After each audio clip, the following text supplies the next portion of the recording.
अस्सलाम वालेकुम। कैसे हैं आप सब? ठीक हैं, खैरियत से हैं? मैं भी बिल्कुल ठीक ठाक हूँ। और जनाब किस क्लास में हैं हम मौजूद? जी हाँ, हम मौजूद हैं सोशल स्टडीज़ की क्लास में। बिल्कुल ठीक कहा आपने। और आपको पता है ना, सोशल स्टडीज़ की जो लास्ट क्लास हमने ली थी उसमें हमने किस चीज़ के बारे में बात की थी? जी, हमने अपना एक न्यू चैप्टर स्टार्ट कर लिया था। बिल्कुल सही, चैप्टर नंबर 7 हमारी किताब का, हमारी बुक का, और हमारे चैप्टर का नाम है लिविंग प्लैनेट। ठीक बताया था ना मैंने आपको?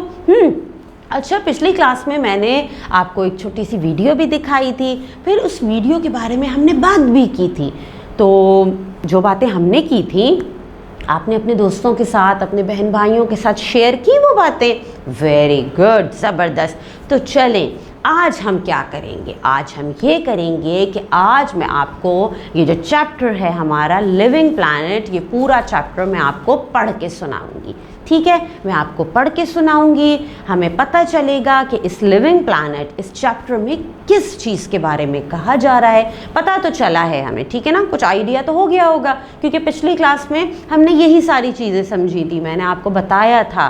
ठीक, तो चलें आज हम चैप्टर में भी देखते हैं कि क्या मौजूद है। तो पता है ना, जब कोई लिसनिंग की एक्टिविटी होती है कि आपने गौर से सुनना है, तो फिर क्या करना होता है भाई? जी, आपने ये करना है कि अपने हाथ कीजिए, बंद कर लीजिए, हाथ क्रॉस करके बैठ जाइए, स्ट्रेट बैठ जाइए, बुक्स को कर दीजिए क्लोज, और बिल्कुल खामोशी से तवज्जो के साथ सुनिए कि मैं क्या बता रही हूँ आपको। ठीक है, तो चलें आज हम देखते हैं हमारे चैप्टर में क्या लिखा है। चैप्टर का नाम है लिविंग प्लैनेट। ठीक, चलें आगे देखते हैं। It was a sunny morning. एक सनी मॉर्निंग यानी सूरज चमक रहा था, ऐसी सुबह थी। The sun was shining happily. Sun जो है वो बहुत हंसता मुस्कुराता हुआ शाइन कर रहा था। आपकी जो है हमारी पिक्चर में भी मौजूद था ना। But earth was in a sad mood.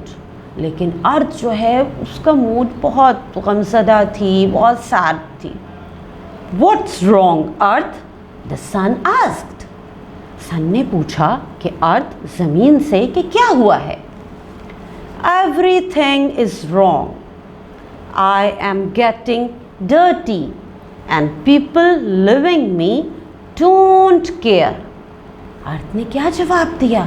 अर्थ ने कहा कि सब कुछ गलत हो रहा है, मैं आहिस्ता आहिस्ता जो है ना वो बहुत गंदी होती जा रही हूँ, ख़राब होती जा रही हूँ, और जो लोग रहते हैं मेरे पास, मेरे अंदर, वो मेरा ख्याल भी नहीं रखते। अच्छा, आगे क्या कहा?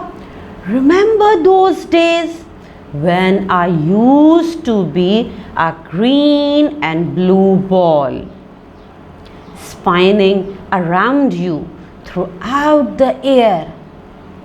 कि वो दिन याद हैं जब मैं भी ग्रीन और ब्लू बॉल हुआ करती थी और आपके इर्द गिर्द पूरा साल चक्कर लगाती थी। किससे कह रही है ये अर्थ? सन से कह रही है, क्योंकि आपको पता है ना अर्थ हमारा क्या है? एक प्लैनेट है।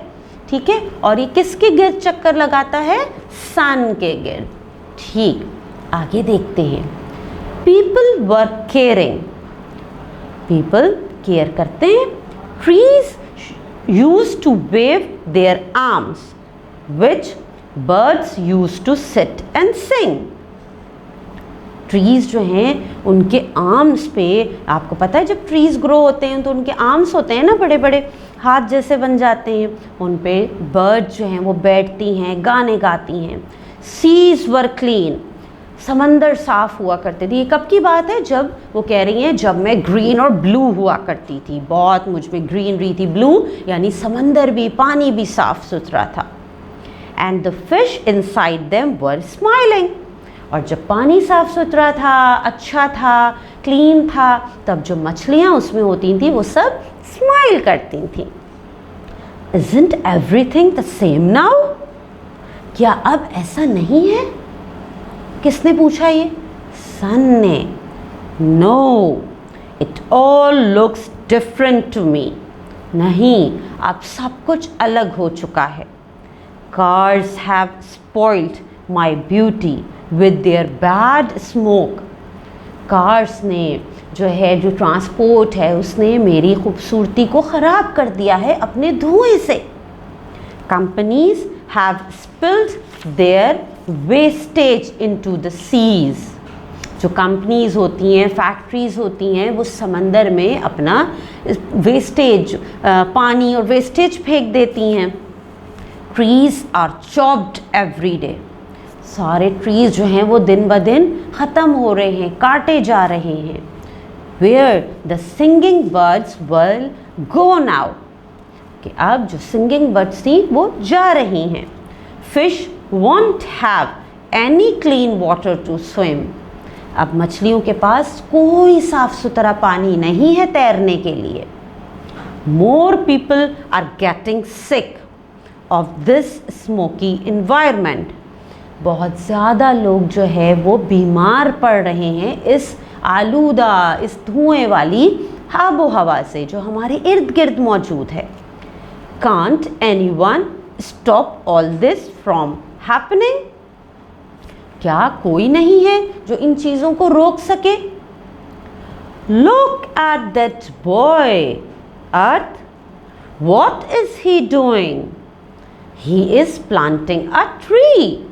सन ने कहा अर्थ से कि वो देखो उस बॉय की तरफ, उस लड़के की तरफ, वो क्या कर रहा है? वो ट्री प्लांट कर रहा है जी। Then more people came to plant more trees. अब और भी लोग आएंगे और वो और दरख्त उगाएंगे। The earth started to turn green. अब वापस से जो अर्थ है, वो जो ज़मीन है, वो ग्रीन हो जाएगी, हरी भरी हो जाएगी। Soon other people also started helping the boy. बहुत जल्द और भी लोग आके इसी तरह लड़के की मदद करने लगेंगे। The earth smiled, thinking of how that small boy has made a big difference. अर्थ जो है वो ज़मीन हमारी मुस्कुराने लगी और सोचने लगी कि कितना बड़ा एक डिफरेंस, एक अच्छा काम शुरू किया है इस लड़के ने। जी, तो ये है हमारा ये चैप्टर, इस चीज़ के बारे में है। लिविंग प्लैनेट, आपको पता चला कि कभी हमारी जो प्लैनेट अर्थ है ये बहुत ग्रीन ब्लू हुआ करती थी, ठीक है, क्योंकि जो पानी था वो water was so clean, green environment थी। लेकिन आहिस्ता आहिस्ता सब ख़राब हो गया, तो इसीलिए अर्थ सैड मूड में थी। लेकिन जब सन ने उसे बताया कि देखो एक बॉय, और जो क्या कर रहा है, प्लांटिंग अ ट्री, एक ट्री प्लांट कर रहा है, यानी एक दरख्त उगा रहा है। इसका मतलब अब और लोग भी आएंगे और दरख्त उगाएंगे, हरियाली हो जाएगी। और जब आपको पता है जितना ज़्यादा हम ट्रीज़ प्लांट करते हैं हमारी आबो हवा साफ़ हो जाती है, ठीक है। तो देखा आपने कि क्या था इस चैप्टर में। अब आपने क्या सीखा इस चैप्टर से, और आप क्या बताएंगे सबको? जो आपको समझ में आया ना इस चैप्टर से, वो आप एक वॉइस रिकॉर्डिंग में अपनी टीचर को भेजेंगे, ठीक है, कि आपने क्या सीखा है। तो फिर इंशाल्लाह हम आगे अगली क्लास में इससे आगे की कोई एक्टिविटी करेंगे। चलें फिर, दें मुझे इजाज़त। अल्लाह हाफिज़।